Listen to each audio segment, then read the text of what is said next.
Hey guys, Professor Bill, Comic Book University, and Venom issue number 32. It's a King in Black tie-in for the King in Black event, and Danny Cates usually craps the bed when it comes to the Venom comic book when there's a Venom event going on, or a Carnage event, or you get what I'm saying, right? And this is the second issue of the second event tie-in for Venom, and at first he wasn't letting me down. Like the first couple of pages, I was really just like, this is a snooze fest, and I'm going to throw this freaking comic book down and just be like, nah. But I did not rave. In fact, Donny Cates surprised me in this. It kept getting better. Let's get talking about all the good stuff. After we give credit where credit's due, okay, let's go. I may have mentioned that Donny Cates is the writer, but did I mention that Iban Coelho is on art and Jesus Abertov doing the colors? Hey, those two also did the cover. Whole bunch of variant covers. Letters by VC's Clayton Cowles. Patrick McGrath does the logo design for King in Black, and the dress design is Jay Bowen. So, how you doing?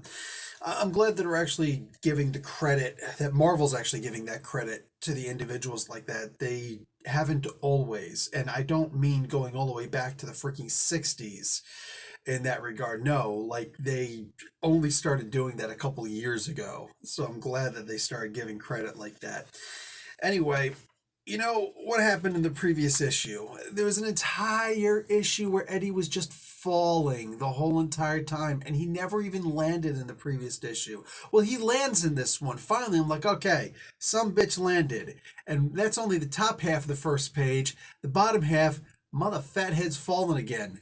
And literally, I turned the page, two more pages of him falling, and then remembering stuff while he's falling. And the next page, dude's falling again. I'm just like, I cannot believe. Like, the next page, he's falling again. And I'm like, dude, Donny Cates is the worst. Like, no one else on the face of the planet could get away with an entire book of someone falling and then go into, like, what was it, 6 pages or whatever? Of the dude falling after he already crashes. It's like the falling fall, the second falling, like second breakfast, except, not as fulfilling for the stomach. You get that empty feeling as you're freaking falling. And I'm like, stop.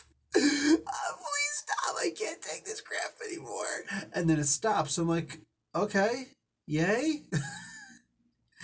So newsflash, we meet up with Rex. That is the closest you're gonna, or that's the only thing you're gonna get as far as spoilers in this book. But it's necessary to actually talk about Rex in this book because essentially where he is now, where Eddie Brock is as well now, is interesting. Now, it's not something that we haven't seen before. We've seen this before, and that seems to be a thing with Cates. He'll keep revisiting the same thing over and over again, and then we learn something else about the place, and we hold on to that until he visits again. I don't know how many more times you're going to have Eddie visit this place, but just when I thought I was getting sick of it, suddenly something else happens, and we realize it's an entirely other thing.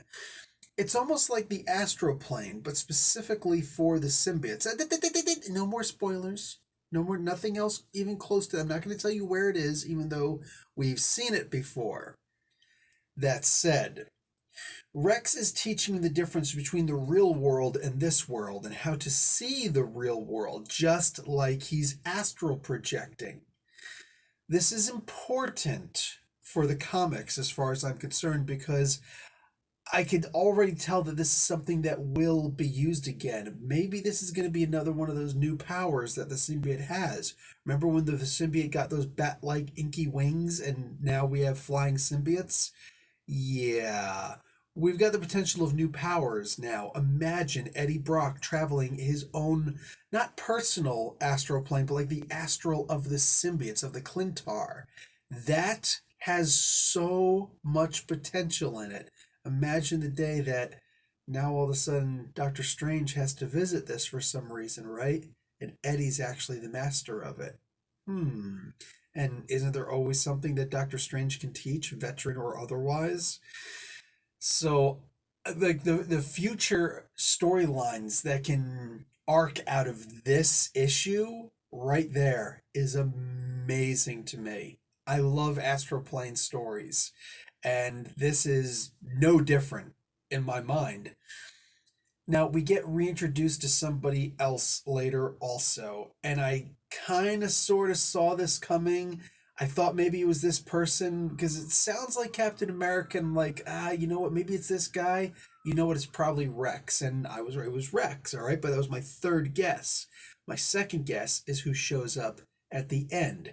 Hint, hint, it's not Captain America. Although Captain America is in this. Kind of.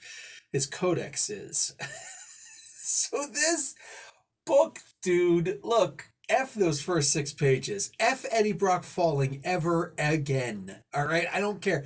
Like 20 years from now, some poor schmo is going to be doing a freaking Eddie Brock comic book, and the dude's going to be falling, even just for like a single panel, and be like, F this book.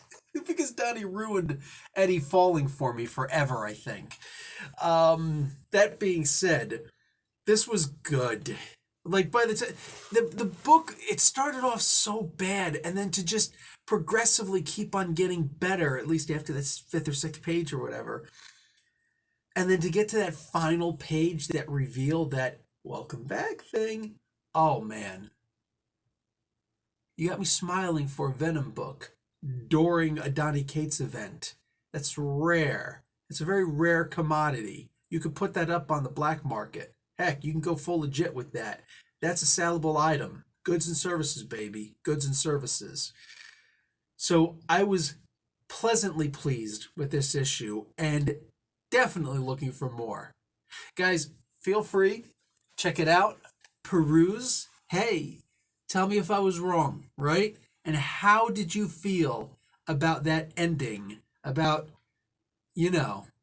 because, Anyway, I'm out. I'll talk to all of you later. Professor Bill, Comic Book University. Like the video, watching that. I'm saying, class dismissed.